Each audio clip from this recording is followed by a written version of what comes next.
Hello Scrummies, so here is one more interesting video for you.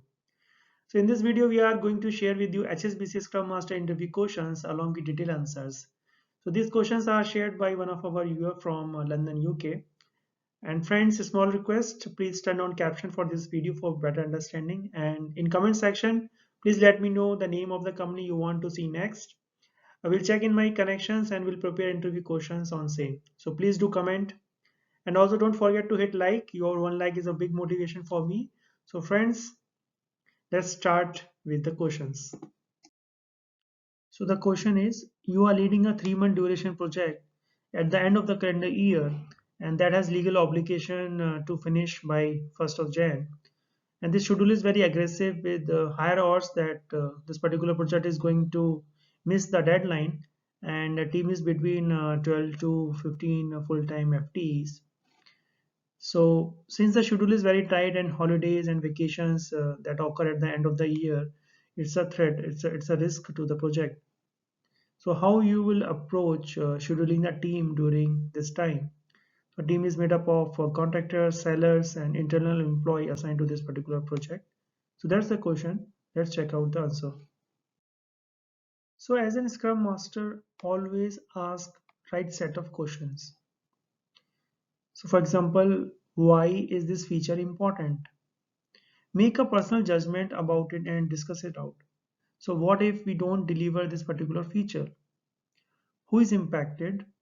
So be careful when you ask this question. You should already know the answer to this question, but you should ask this question.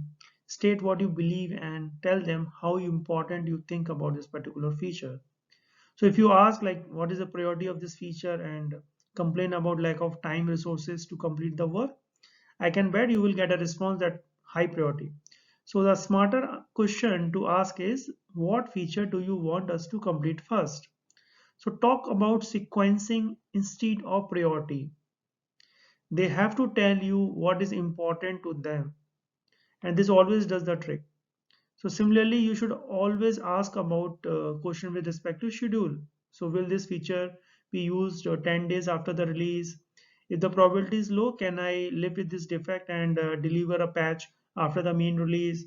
How many customers will be impacted by the loss of this particular part of the feature? So what else Scrum Master can do? So take a look at the work to be done. We need to check like any of it be done by less experienced member lacking specific domain and technical knowledge. If yes, consider bringing on team members to tackle such those pieces while your experts work on a complex piece that need more attention. So you have to make sure that you can effectively coordinate any added team member, because obviously they are new to the team and they require a lot of handholding. Also, talk to the team as individual and make sure that they understand the situation. So ask them for suggestions on alternative approaches that can save time. So we had a project once where 2 days of spike with an alternative approach turned into a saving of 30% of the development time on a project. So check out for the repetitive task being automated. So this is particularly applicable to testing, but also applies to any other activities that reduce the effectiveness of your experts. We need to also see like if vacations can be delayed until after the deadline. We have to see if the holidays time can be moved. So hopefully you have already established a good relationship with these individuals, and you have to make sure that this is just like a one-time activity for them.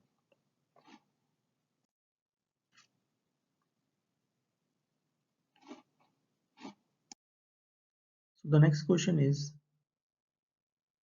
how to ensure sprint tasks are bug-free before release? The short answer is you cannot ensure a defect-free release of your product. So in Agile framework, the way you manage quality is through the definition of done.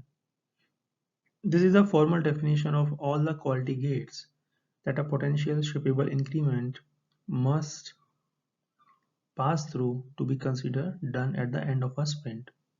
So because Scrum requires that the product always be in a potentially releasable state at the end of every sprint, the DoD also include acceptance test, regression test, and other quality criteria to validate that the product itself and not just the current work increment meets the definition of done defined as under the quality criteria. So because work is either done or not done at the end of the each sprint, work that does not meet the DoD is considered not done and must be returned to the product backlog for reprioritization and replanning. Partially completed product backlog items are never considered done and are never automatically carried forward. This is a key control for the Scrum framework. Because Scrum is an iterative framework, the DoD may evolve over time. The product owner can fine-tune the quality of product by working with the rest of the Scrum team to determine the extent and granularity of the DoD based on the lesson learned and the information gathered from the sprint retrospective. Other important thing is a team with a very complex or a time-consuming DoD will need to reduce its capacity forecast accordingly, as more team capacity is directed to getting work increments to done. On the other hand, increasing feature development at an expense of adequate DoD may result in tech debt or increased defect rate, which can also reduce the velocity of future development. So in short, the product owner and the Scrum team need to find a DoD that is sufficient but not excessive. So too much process overhead and the feature development suffers. So too little and quality suffers. So it's a balancing act, which is why there is no such thing as a universal standard for the definition of done. So the product owner play an important role in ensuring quality to the project. There are a number of factors like how do you know the new functionality added in the sprint has been tested? How do you know the tests are fit for purpose? How much regression testing has been taken place? Are there any known gaps in test coverage? So the product owner contribute to all these factors by emphasizing the importance of quality and to make sure the team meeting their definition of done. By never asking the team to deliver more functionality in a sprint than they have the capacity for. You must work closely with the team to ensure there is a close relationship between requirements and test. So possibly using a technique like BDD. By ensuring that he is sufficiently available to the team to answer any questions on the requirement. So that's again an important aspect.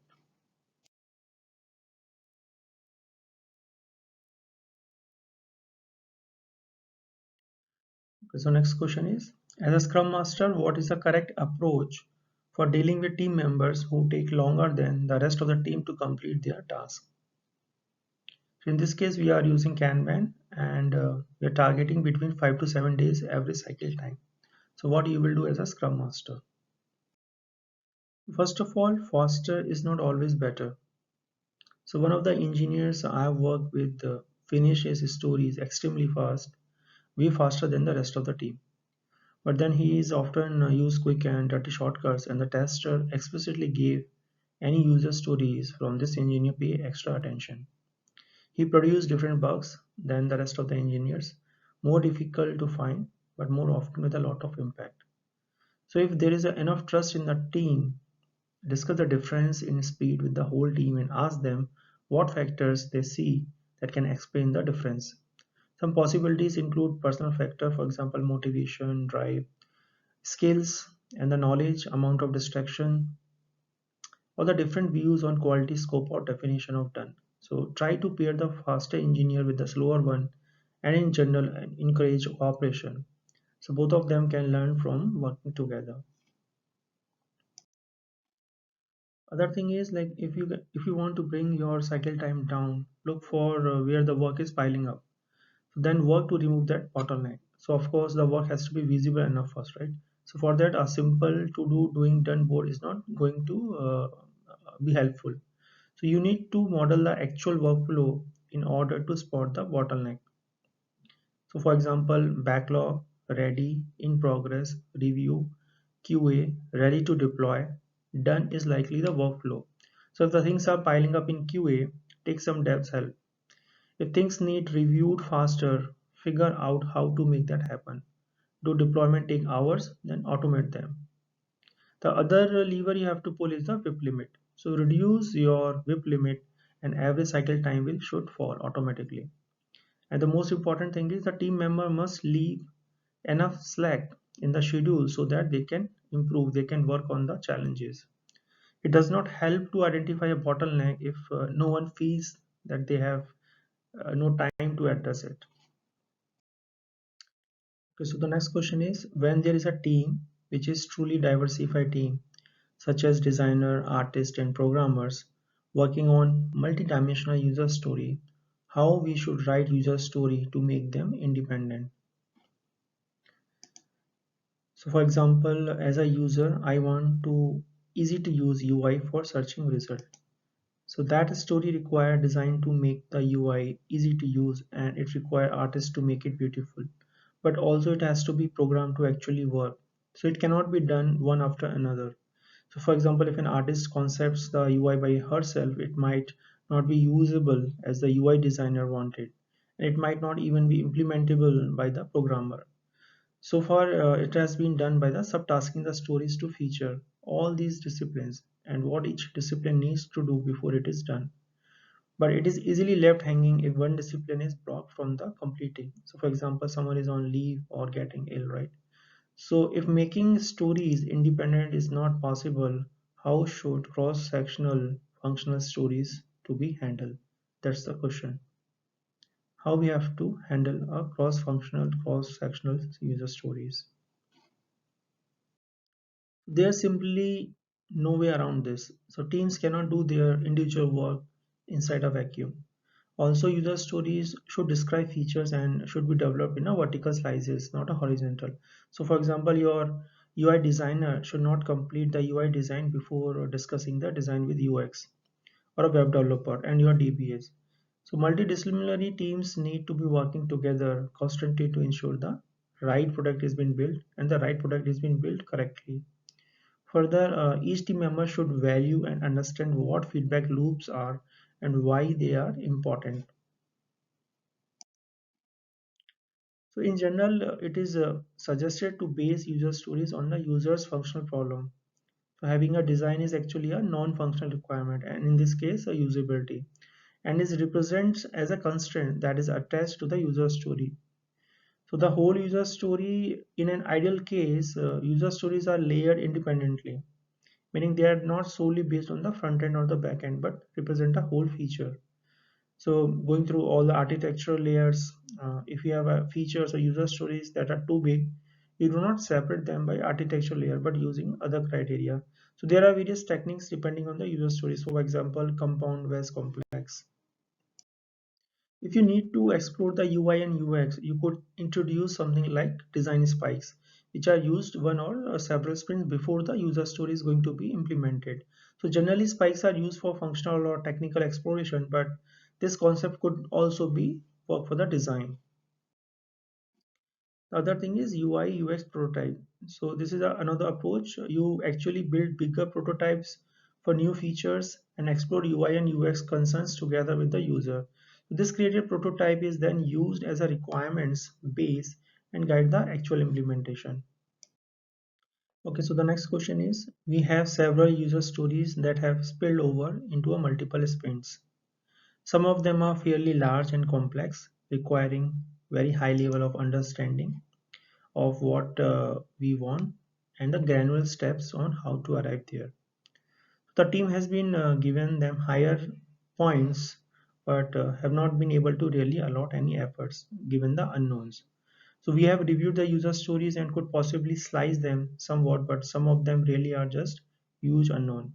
So what strategies as a Scrum Master you can implement to assist the team with being able to dissect these user stories to reveal its doable part? So for an example, I have a user story that read mostly as a user, I would like to upgrade to the latest version of the Linux so that I can ensure the security of my IT infrastructure by only running supported version. So the problem is usually caused by combination of one or more of the issues. So for example, scoping issues, an excessively large cone of uncertainty, a lack of validated learning within an iterative process, excessive coupling of deliverables, insufficient granularity. So missing test cases that need to be fit designed and other common anti-patterns.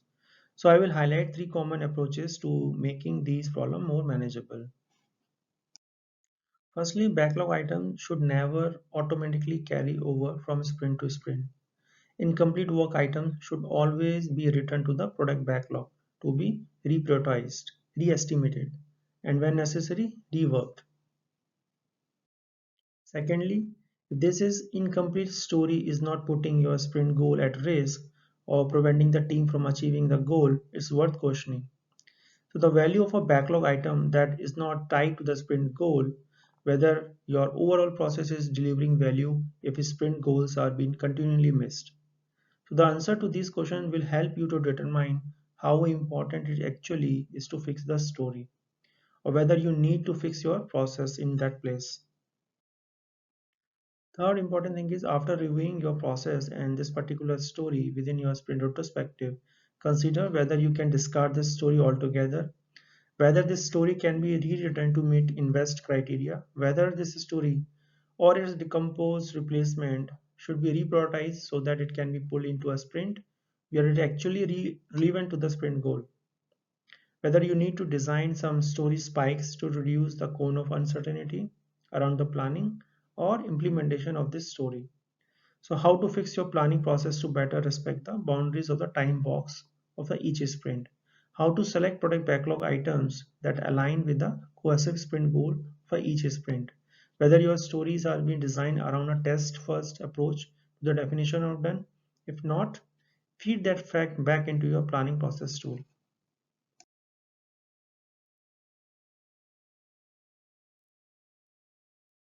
The next question is, should the acceptance criteria for a user story form the basis for the test case when testing that feature, or should there be a separate story for testing whose acceptance criteria is that the feature being tested passes the relevant section of the function specification? So for example, story as a user, I want to click a show map button which will show a Google map with the reported address mark so that I can visualize where the event is occurring. So what might be the acceptance criteria be and how would this lead to the testing? The acceptance criteria should be part of the feature story and be the basis for the test cases. So there should not be a separate test story and they might be a subtask of the story. So let's break the question and try to answer. So should the acceptance criteria for a user story form the basis for the test cases when testing that feature? And the answer is of course, they should be. So you define which criteria have to be met that the story fulfill its use cases. So these criteria should be tested to make sure the story is done.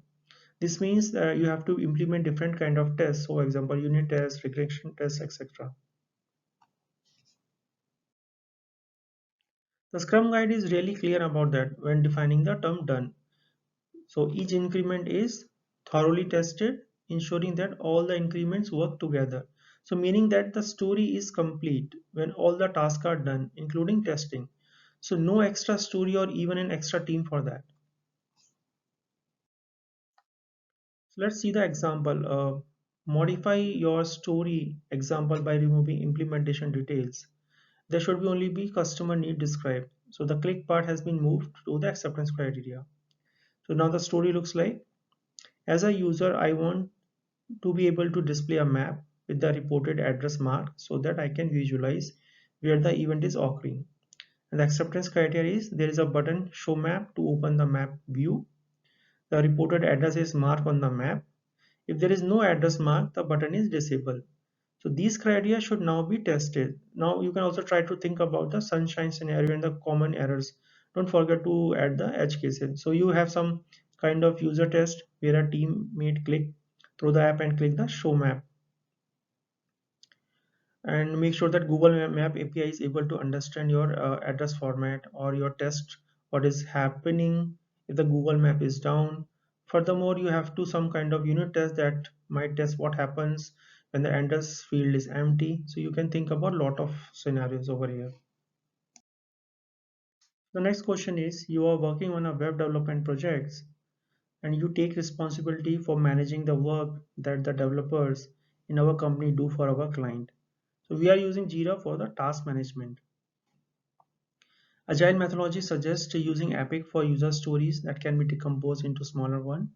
The problem is that you work with a client that is probably going to be a long-lasting partnership. So there is always a feature creep. Epic should be finite, but in this case, it tends to never be finished because there are always new features that get added to the system. So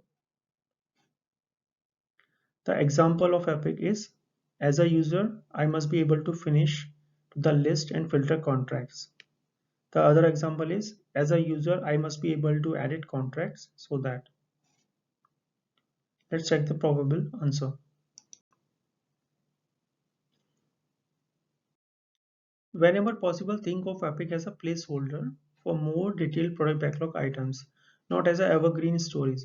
So it's better to add new stories to the product backlog as they are discovered or requested, rather than invite a scope creep by misusing Epics as a permanent product backlog work item. So in Agile methodology, you don't deliver Epic or themes, you deliver stories and tasks.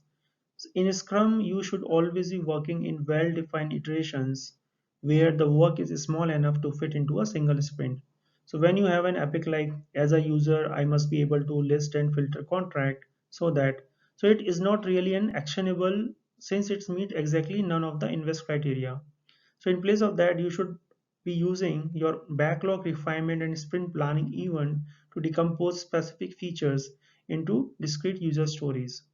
So even if your epic is an evergreen item, you always adding new functionality to list and filters. Each story within an epic should be clearly scoped and well defined before being accepted into the sprint.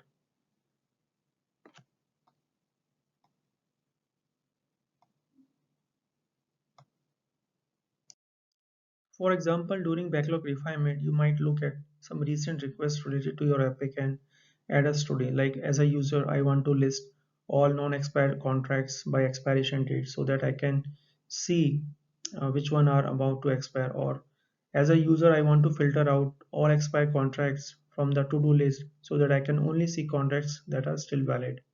So while both of these stories could conceivably fit within your epic, they are probably small enough to fit within a single sprint and are likely to be testable and describe a concrete value proposition. So the product owner should be actively involved in getting stakeholders to identify work as discrete features. The entire Scrum team should be involved in helping to decompose the larger epics and stories so that the PO can prioritize them. So focus on delivering small functionable slice rather than on a unestimable or open-ended work item. So if you change your focus, you will find that you are delivering features and value every sprint. Friends, thanks for watching. Please subscribe for more similar videos and do not forget to hit like button if you learned something new today. Thanks, have a nice day.